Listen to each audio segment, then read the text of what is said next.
morning. Can everybody hear me okay?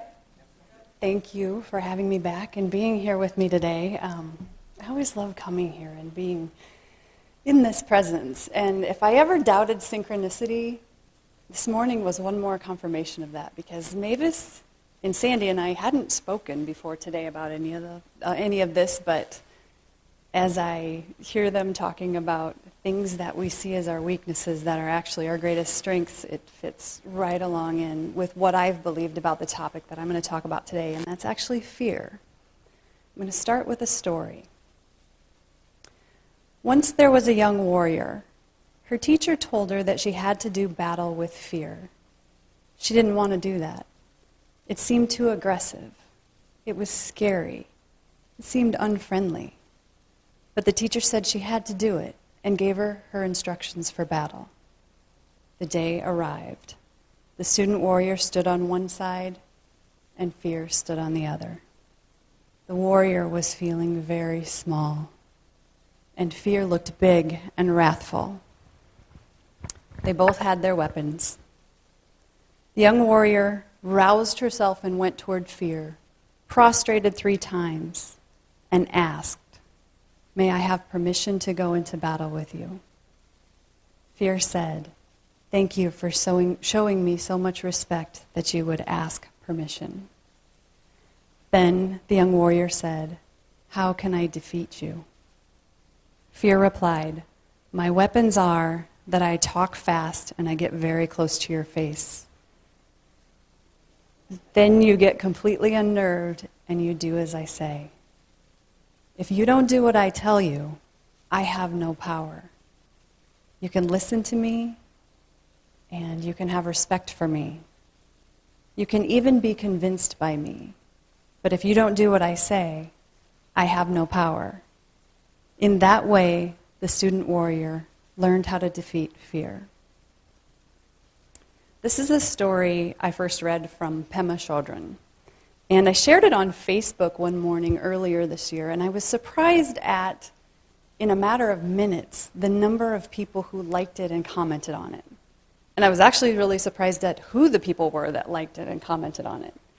But I realized I shouldn't have been. The topic of this story is fear, and it's universal. We can all relate. Pema's an author that I have read for a number of years, and she is someone that I go back to in the face of difficulty. A phrase that I've learned from her teachings is lean in. She teaches us to lean into our difficult feelings, lean into anger, lean into frustration, lean into confusion and sorrow. Instead of avoiding or running away from our feelings, Chodron teaches us to approach them with curiosity and ask what they've shown up for, what they're here to teach us. We have something to learn from our discomfort. She states, the experiences of your life are trying to tell you something about yourself. Don't cop out on that. Don't run away and hide under your covers. Lean into it.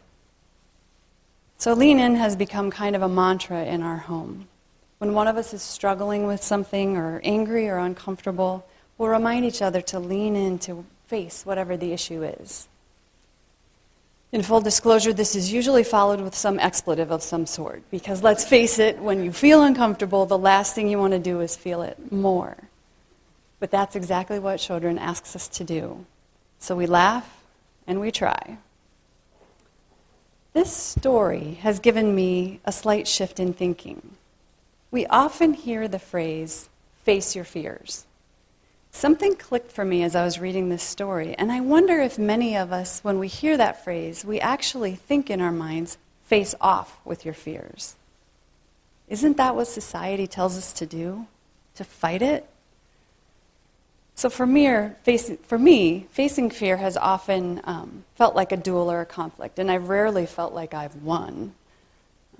If you look back at the story, the warrior isn't conquering fear. She's befriending it. So instead of asking, how do I win over fear? Can we create a different meaning and a different context? We see fear as something to be battled, but is that necessary? Or is it even effective? If we simply face fear, not as an adversary, then we're just looking at it. We're giving it attention. Some people might say that's not a good idea. But can we see that fear is meant to serve us, not to impede us, which is what we often do. We allow it to do. Fear is a signal, and it's a call for change, and often a call for courage. And then I think, what if we take this one step further? Our fear is inside of us. We generate it ourselves. It doesn't come from outside. The circumstances might be outside of us, but the fear comes from within. So if we battle it, aren't we at war with ourselves? What if, like the story says, we look at it, respect it, listen to it, and see what answers it brings? Can we see fear as a gift? I also find it ironic how often we hear the phrase, be fearless, have no fear. Be honest, how many of you can actually do that? I have never been able to do that. I have to wonder if it's actually possible for anyone. I wonder if the people who appear to be fearless aren't actually those people who've mastered the skill of facing and accepting fear. I'm a huge sports fan, and I'm an even bigger student of humanity. So I'm often being both of these things when I'm at sporting events. I love college basketball, and I watch these players, and they absolutely seem fearless. When I watch the smallest guy on the court drive into the lane, into these big dudes who I'm sure are ready to pound them into the hardwood, they seem to have no fear. Where is it? And though sometimes they get blocked and fouled, often that person either scores or gets fouled, and what do they get then? 2 free shots. So if you face your fear, you get something. Is that how it works? The other athletes that appear fearless to me are gymnasts. I've watched gymnastics since I was very young, and I've never understood how they can do what they do with their bodies. Maybe they aren't afraid. I don't think Simone Biles in Rio, flinging her body and jumping higher in the air than we've probably seen any gymnast do, looked afraid. But didn't her years of practice have something to do with that? How many times has she done each of those skills? Hundreds? Probably thousands? What about the first time? There had to be some fear then. That very first try. What else was there? Courage. Having fear is not contradictory.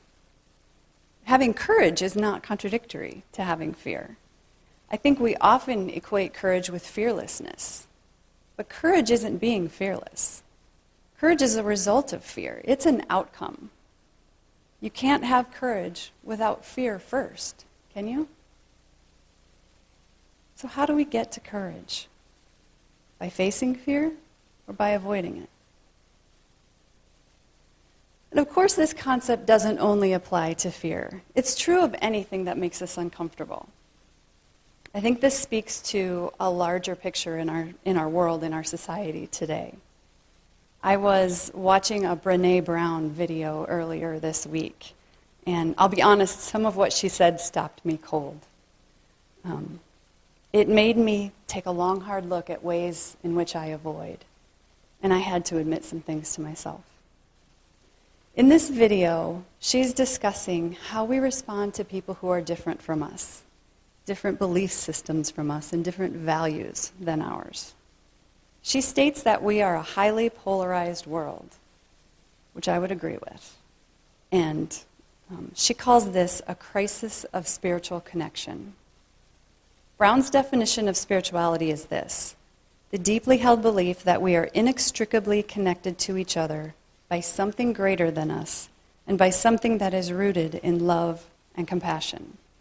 I would tend to agree with this also. She says that some call it God, some might call it fishing, and my husband would call it fishing. Brown says that this connection cannot be severed, but that it can be forgotten. So in this highly polarized world, she says that we have been sorting. We sort by those things that we have in common and by those things that are different from us. And we hide behind barricades of belief. Love that phrase. That's powerful. So we group ourselves in these groups, and we believe that we are with the people that are the same as us. We believe that we're connected to these people behind the barricades with us. These barricades can be established in the political realm, in a religious realm, in an economic realm, in education, in nutrition, on and on. They can even be established in the sports realm. We believe we're connected to those who are on our side. But Brown says this isn't the truth. The truth is, we just hate the same people. That isn't connection. This made me pause. I had to think about that for a while. What I hold as one of my own personal beliefs is that we are all one with the divine, that we're all connected in the divine. Call it God if you like, call it something else if you like. I want to strive in this lifetime to deepen that connection with the divine in everything that I do. I am also pretty opinionated. My husband's laughing over there. I have definitely placed myself behind some barricades with people who think and believe like I do. But I have to ask myself this question. If we're all connected, how can cutting people off deepen our connection? If I place someone else on the other side of that barricade, I don't even have to hate them. I'm still separating them from me. How can that possibly deepen my connection to the divine? Remember, the connection cannot be severed, but it can be forgotten. If I put someone on the other side of that barricade and do so with judgment or anger or disgust, all of that lives in that connection, whether I remember it or not. That thread is still connected to me. What then am I doing to myself? Brown goes on further in the video to talk about holding hands with strangers, finding ways to be in connection with people we don't know or we don't like, because that connection is there whether we've forgotten about it or not. She says it's not a question of what side of something, politics is an easy example, you're on. It's a question of what side of humanity you're on. Is it even possible to be on opposing sides of humanity? I have a living example to share with you. There is a person in my life that I have difficulty with. This is someone I love, but not someone that I see very often. But it seems like every time I do, I come away angry and hurt. I found myself doing whatever it takes to avoid interacting with this person. And I've justified this by saying I'm making the healthy choice. I put us on opposite sides of the barricade to be at peace. Does it work? Some of you are probably laughing at me. And you should be. No, how can that work? But I honestly thought I was being brilliant. I thought I was even being compassionate to myself and to this other person. I thought that by removing conflict, by removing this person, I could be more loving. I'm in a Course in Miracles discussion group. And during our group one day, a light bulb went on for me. And I had a thought. I can't withhold love and think that that's loving. It's so obvious. Creating separation is anything but loving. In order to keep that person on the other side of the barricade, I have to justify why I'm keeping that person there. And how do you do that?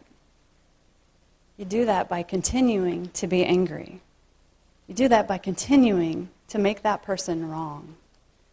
You maintain those feelings of being separate. Those aren't loving feelings.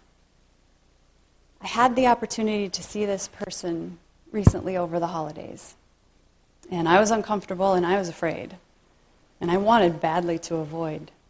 Separation is so much easier, isn't it? But with my newfound understanding and my lean-in mantra, I made a different choice. I chose to spend time with this person. I knew, though, that I had to approach it differently than I have in the past. So in the weeks before, I started sending love to this person. Just energetically, in my mind, I visualized this person coming to my home, knocking on my front door, and greeting me with a hug. And when the day came, I had a pretty good day. I had comfortable and even loving interactions with this person. I walked away with a smile and without anger. I felt connected. You know, this isn't the end of that process. I'm not done. I still have more to do and more to figure out. But I'm trying to stay aware. I'm trying to make the choice to face my discomfort and to listen to my fear. Can you think of any ways in your life where you're creating separation? Pause for just a moment. Take a deep breath. Can you think of one thing you can do to bring love where you see separation?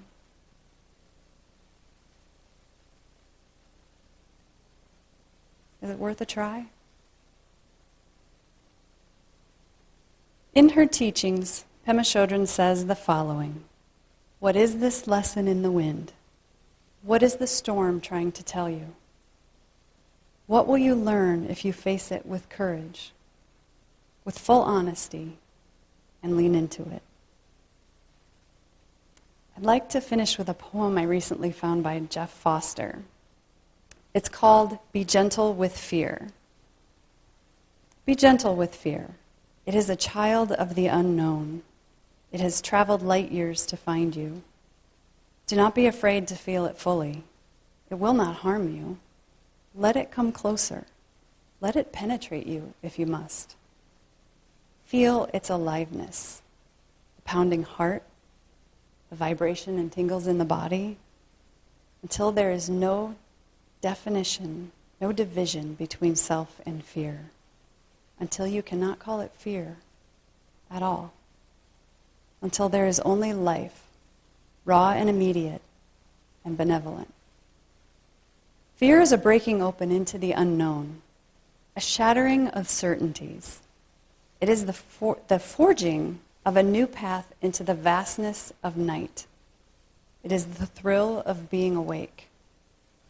Fear reminds you that you live on the edge of mystery, that you drink from the fountain of possibility, that your being is vast, and that only the false can die. Do not push your fear away or label it as negative or unspiritual. Do not pretend it is not there. Do not rush to delete it or transform it or even heal it. It is not an enemy, and it's not a mistake. And I would add, it's not a weakness. It holds great intelligence and healing power. It is ancient and wise. Bow before it. Let fear be fear, fully itself. Let the body shake, let the heart quake, and know that you are present and opening. Let fear, so misunderstood, come to rest in your vast heart. Let it walk with you. When it feels unwanted, hold it close. Standing on the threshold, you take those first steps into the void. You are shaking, but you are so damn alive.